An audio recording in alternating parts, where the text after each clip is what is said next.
मधुबन के बाबा, मधुबन के बाबा मुरली वाले, आपका क्या कहना, आपका क्या कहना। ओम शांति। आज 28 अक्टूबर 2021 के साकार मधुर महावाक्य हैं।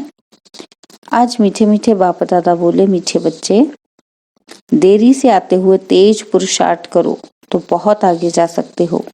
दूसरों की चिंता छोड़ अपने पुरुषार्थ में लग जाओ।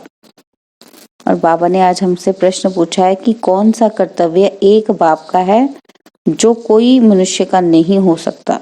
और उत्तर में बाबा बता रहे हैं, मनुष्य को देवता बनाना, उसे शांति धाम सुख धाम का मालिक बना देना, यह कर्तव्य एक बाप का ही है जो कोई मनुष्य नहीं कर सकता। बाबा कहते, तुम्हें निश्चय है कि संगम पर ही हम भगवानुवाच सुनते हैं और अभी स्वयं भगवान कल्प पहले मुआफिक राजयोग सिखला रहे हैं। ओम शांति।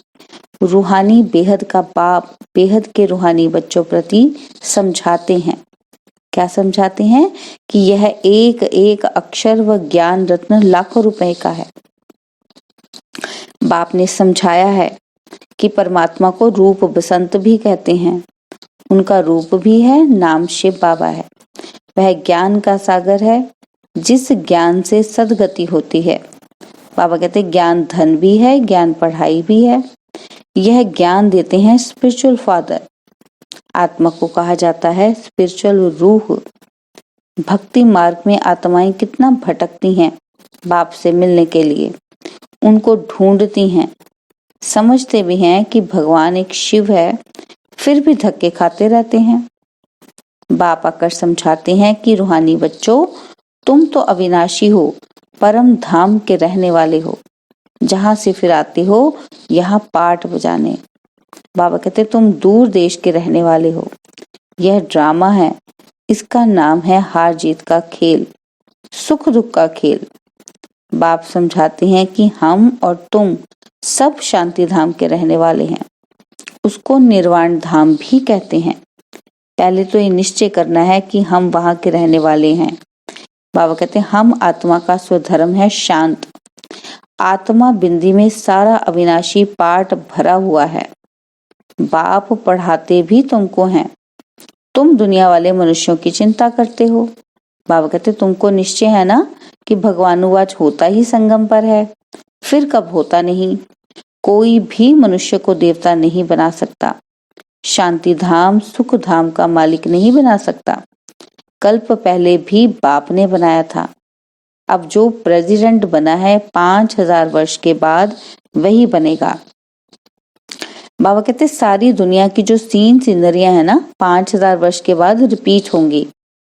बाबा ने कहा कि बुढ़िया इतना सब धारण ही नहीं कर सकती, तो उन्हों को कहा जाता है, क्या कहते हैं कि सिर्फ 3 बातें याद करो। कौन सी 3 बातें? पहला कि हम आत्मा शांति धाम के रहने वाले हैं, फिर सुख धाम में आते हैं, और फिर आधा कल्प के बाद जब रावण राज्य शुरू होता है तो विकारी बन जाते हैं। इसको कहा जाता है दुख धाम। जब दुख धाम पूरा होता है तब बाप कहते हैं, क्या कहते हैं कि मुझे याद करो। बाबा कहते हैं, मुझे आना पड़ता है तुमको शांति धाम सुख धाम में ले जाने के लिए। अब जो आकर बाप के बने हैं वही वर्षा पाएंगे। यह सूर्यवंशी चंद्रवंशी राजधानी स्थापन हो रही है। बाबा कहते, करोड़ों मनुष्य आकर कुछ न कुछ बाप से सुनेंगे, समझेंगे, वृद्धि होती जाएगी। सब तरफ तुमको जाकर समझाना होगा। अखबार द्वारा भी बहुत सुनेंगे। बाबा कहते, पाकिस्तान में भी अखबार द्वारा पढ़ेंगे, वहां बैठे भी यह ज्ञान सुनेंगे। गीता का प्रचार सारी दुनिया में बहुत है। बाप कहते हैं, मामिकम याद करो और वर्षे को याद करो। बाबा कहते, ये लिखत अखबार में पढ़ेंगे, इसलिए भी बहुत ब्राह्मण बनेंगे। जिन्हों को वर्षा लेना होगा तो वह जरूर आकर लेंगे। बाबा कहते हैं कि अभी टाइम थोड़ा पड़ा है, वृद्धि होती रहेगी। देरी से आएंगे तो फिर तीखा पुरुषार्थ करना पड़ेगा। कल्प पहले जितने स्वर्गवासी बने थे उतने अब भी बनेंगे जरूर। इसमें जरा भी फर्क नहीं पड़ सकता। शांति धाम वाले शांति धाम में जाएंगे, फिर अपने अपने समय पर पाठ बजाने आएंगे। अब बाप कहते हैं बच्चे मुझे याद करो तो तुम घर पहुंच जाएंगे। सन्यासी मुक्ति के लिए माथा मारते हैं, इसलिए सबको कहते हैं मुक्ति ही ठीक है। सुख तो कागविष्टा के समान है। शास्त्रों में लिख दिया गया है कि सतयुग में भी दुख की बातें थी, समझते कुछ भी नहीं। कहते हैं परमात्मा को आना है, पतित पावन परमात्मा आओ, आकर हमको रास्ता बताओ। और दूसरी तरफ कहते हैं कि गंगा पतित पावनी है। गंगा स्नान, यज्ञ, तप, यात्रा करना, यह सब भगवान से मिलने के रास्ते हैं। और जबकि बुलाते हो परमात्मा को, फिर धक्के क्यों खाते हो? बाबा कहते ये सब भक्ति मार्ग की नूंद है। मनुष्यों को जो आता है सो बोलते रहते हैं। कितनी मेहनत करते हैं परमात्मा से मिलने के लिए। अब भगवान से मिलने भक्त जाएंगे या भगवान को यहाँ आना पड़ेगा? बाबा कहते पतित आत्मा तो जा ना सके, बाप आते हैं ले जाने के लिए। सभी आत्माओं का पंडा एक ही है। बाबा कहते तुम भी पवित्र बन उनके पीछे चले जाएंगे। साजन तुमको ज्ञान रत्नों से श्रृंगारते हैं महाराजा महारानी बनाने के लिए। बाकी कृष्ण के लिए दिखाते हैं कि फलानी को भगाया, पटरानी बनाया। बाबा कहते ये बातें लगती नहीं है। तुम बच्चे जानते हो, क्या जानते हो? कि हम स्वर्ग की महारानी बनेंगे। बाबा कहते तुम ही स्वर्गवासी थे, अब बाप फिर बनाने आया है। 84 जन्मों की बात है। बाबा कहते 84 लाख जन्म कोई याद ना कर सके। सत्यु को लाखों वर्ष दे दिए हैं और त्रेता को कम दिए हैं। बाप कहते ये तो हिसाब ही नहीं बनता। बाप कितना सहज कर बताते हैं।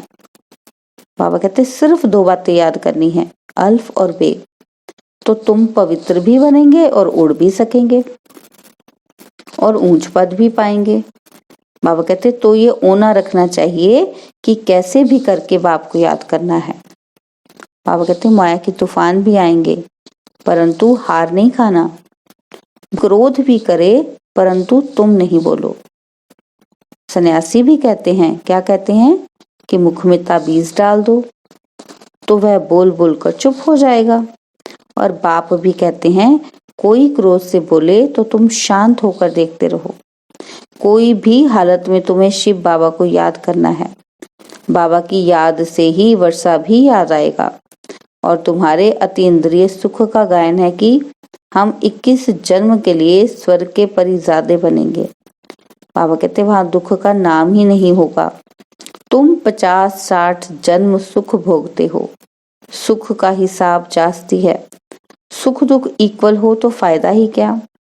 बाबा कहते तुम्हारे पास धन भी बहुत होता है और कुछ समय पहले यहाँ भी बहुत सस्ता अनाज था ना। पुराने टाइम पर हम कहते हैं कि बहुत चीजें सस्ती थी और अब महंगी मिलती हैं। बाबा कहते राजाओं की बड़ी राजाई थी।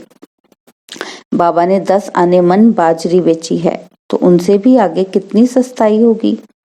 मनुष्य थोड़े होंगे, अन्न की परवाह ही नहीं होगी। अब यह तो याद रहना चाहिए। क्या याद रहना चाहिए? कि पहले हम घर जाकर फिर नई दुनिया में आकर पाठ बजाएंगे। वहां हमारा शरीर भी सतो प्रधान तत्व से बनेगा और अब 5 तत्व बिल्कुल ही तमो प्रधान पतित बन गए हैं। आत्मा और शरीर दोनों ही पतित हैं। वहां शरीर रोगी नहीं होता। बाबा कहते ये सब समझने की बातें हैं। बच्चों को यहाँ अच्छी रीति समझाते हैं और फिर घर में जाकर भूल जाते हैं। बाबा कहते यहाँ बादल भरकर कितना खुश होते हैं और बाहर जाने से भूल जाते हैं। आगे रास विलास बहुत चलता था, फिर वह सब बंद कर दिया। मनुष्य समझते थे जादू है। भक्ति में जब नौदा भक्ति करते हैं तब मुश्किल साक्षात्कार होता है। तो बाबा कहते यहाँ तो भक्ति की बात ही नहीं, बैठे बैठे साक्षात्कार में चले जाते थे, इसलिए जादू समझते थे। बाबा ने कहा कि आजकल दुनिया में कितने भगवान बन गए हैं। नाम रखते हैं सीताराम, राधे कृष्ण आदि रखते हैं ना सभी ऐसे नाम। तो बाबा कहते कहाँ वह स्वर्ग के मालिक और कहाँ ये नरकवासी। बाबा ने कहा कि इस समय सब नरकवासी हैं। सीढ़ी में साफ दिखाया है। सीढ़ी बच्चों ने अपने विचार सागर मंथन से बनाई है और बाबा देख खुश हुआ। सीढ़ी में सब बातें आ जाती हैं। द्वापर से विकारी राजाएं कैसे भक्ति करते करते नीचे आए हैं। बाबा कहते अभी तो कोई ताज ही नहीं है। चित्र पर समझाना सहज होता है। 84 जन्मों में कैसे उतरती कला होती है और फिर चढ़ती कला कैसे होती है। बाबा कहते गाते भी हैं कि चढ़ती कला तेरे भाने सर्व का भला। बाप आकर सबको सुख देते हैं। सब पुकारते हैं कि हे बाबा हमारे दुख हरो, सुख दो। परंतु कैसे दुख हरते हैं, सुख कैसे मिलता है, ये किसी को मालूम नहीं। आजकल मनुष्य गीता कंठ कर सुनाते हैं, नर्शल में अर्थ समझा देते हैं, संस्कृत में श्लोक कंठ करके सुनाते हैं तो कह देते हैं ये महात्मा अच्छा है। लाखों मनुष्य जाकर पांव पड़ते हैं। उस पढ़ाई में, यानी कि बाबा कहते जो लौकिक पढ़ाई है उसमें तो 15 वर्ष 20 वर्ष लग जाते हैं। उनमें कोई बुद्धिवान होते हैं तो झट श्लोक आदि कंठ कर सुनाने लगते हैं, तो उनके पास ढेर पैसे इकट्ठे हो जाते हैं। यह सब कमाई के रास्ते हैं।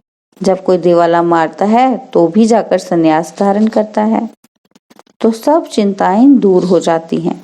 फिर कुछ ना कुछ मंत्र जंत्र आदि याद कर लेते हैं। बाबा कहते चक्कर लगाते रहते हैं, ट्रेन में भी चक्कर लगाते हैं। और यहाँ तो बाप कहते हैं कि अपने को आत्मा समझ बाप को याद करो। बाप और आत्माएं सब निराकारी दुनिया में रहती हैं और वहां से साकारी दुनिया में आते हैं पाठ बजाने। बाबा कहते अब नाटक पूरा होना है। तुम तमो प्रधान होने के कारण वापिस जा नहीं सकते। अब बाबा आया है तुमको सतो प्रधान बनाने। सभी अपने घर जाएंगे। बाकी स्वर्ग में सिर्फ देवी देवताओं का राज्य होगा। शांति धाम, सुख धाम, दुख धाम कब कब था यह भी किसी की बुद्धि में नहीं आएगा, क्योंकि घोर अंधेरे में है। समझते हैं कलयुग का अंत अजुन इतने हजारों वर्षों के बाद होगा। बाबा कहते कोई हिसाब ही नहीं है। मनुष्य बढ़ते जाते हैं, अन्न मिलता नहीं। 40,000 वर्ष अभी और हो तो पता नहीं क्या हो जाए। जो बोलते हैं वह बिल्कुल ही झूठ। बाबा कहते सच की रत्ती भी नहीं। और अब बाप सिखलाते हैं कि रावण पर कैसे विजय पानी है। रावण पर जीत तुम ही पाते हो। बाबा कहते सारी दुनिया को रावण से छुड़ा देते हैं। तुम्हारी शक्ति सेना है और तुम भारत को स्वर्ग बना रहे हो। कितनी अच्छी अच्छी बातें समझाते हैं। बाबा कहते फिर तुमको बाप और वर्षे को याद कर कितना खुश होना चाहिए। ज्ञान मार्ग में खुशी बहुत होती है। अभी बाबा आया हुआ है, अभी हम इस पुरानी दुनिया से गए कि गए। बाबा को याद करने से सतो प्रधान बनेंगे, नहीं तो सजाएं खानी पड़ेंगी, फिर करके रोटी टुकड़ा मिलेगा। बाबा कहते इससे क्या फायदा। जितना हो सके अपना पुरुषार्थ करना है, श्रीमत पर चलना है, कदम कदम पर बाबा से राय लेनी है। कोई कहते हैं बाबा धंधे में झूठ बोलना पड़ता है। बाप कहते हैं धंधे में तो झूठ होता ही है। तुम बाबा को याद करते रहो। ऐसे नहीं विकार में जाकर फिर कहो कि मैं बाबा की याद में था। नहीं, बाबा कहते विकार में गए तो मरे। यह तो बाप के साथ प्रतिज्ञा की है ना, पवित्रता के लिए ही राखी बांधी जाती है। बाबा कहते क्रोध के लिए कब राखी नहीं बांधी जाती। राखी बंधन का मतलब ही है विकार में नहीं जाना। मनुष्य कहते हैं पतित पावन आओ। बाबा कहते तुम बच्चों के अंदर बहुत खुशी होनी चाहिए। क्या खुशी होनी चाहिए कि बाबा हमको पढ़ा रहे हैं, फिर बाबा साथ ले जाएंगे और वहां से स्वर्ग में चले जाएंगे। जितना हो सके सवेरे उठकर बाबा को याद करना है। याद करना गोया कमाई करना। बाबा कहते इसमें आशीर्वाद क्या करेंगे। ऐसे थोड़ी कहना है कि आप आशीर्वाद करो तो हम याद करें। बाबा कहते सब पर आशीर्वाद करें तो सब स्वर्ग में चले जाएं। यहाँ तो मेहनत करनी है। जितना हो सके बाबा को याद करना है। बाबा माना वर्षा। जितना याद करेंगे उतना रजाई मिलेगी।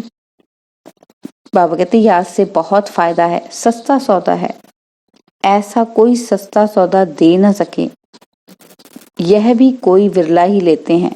अच्छा, मीठे मीठे सिकिलते बच्चों प्रति माता पिता बाप दादा का याद प्यार और गुड मॉर्निंग। रूहानी बाप की रूहानी बच्चों को नमस्ते। हम रूहानी बच्चों की रूहानी बाप दादाजी को दिलवा जान सिकवा प्रेम से नमस्ते। ओम शांति। प्यारे बाबा, मीठे बाबा, मेरे बाबा, शुक्रिया बाबा, शुक्रिया बाबा, शुक्रिया बाबा। धारणा के लिए मुख्य सार है। पहला पॉइंट है, बाबा कहते हैं जब कोई क्रोध करता है तो बहुत बहुत शांत रहना है, क्रोधी के साथ क्रोधी नहीं बन जाना है, माया के किसी भी तूफान से हारना नहीं है। और दूसरा पॉइंट, सवेरे सवेरे बाप को याद करना है, अपनी कमाई जमा करनी है, पवित्रता की पक्की राखी बांधनी है। और बाबा ने वरदान दिया कि हम कर्म करते हुए कमल आसन पर विराजमान रहने वाले सहज व निरंतर योगी भव। निरंतर योग युक्त रहने के लिए कमल पुष्प के आसन पर सदा विराजमान रहो। लेकिन कमल आसन पर वही स्थित रह सकते हैं जो लाइट हैं।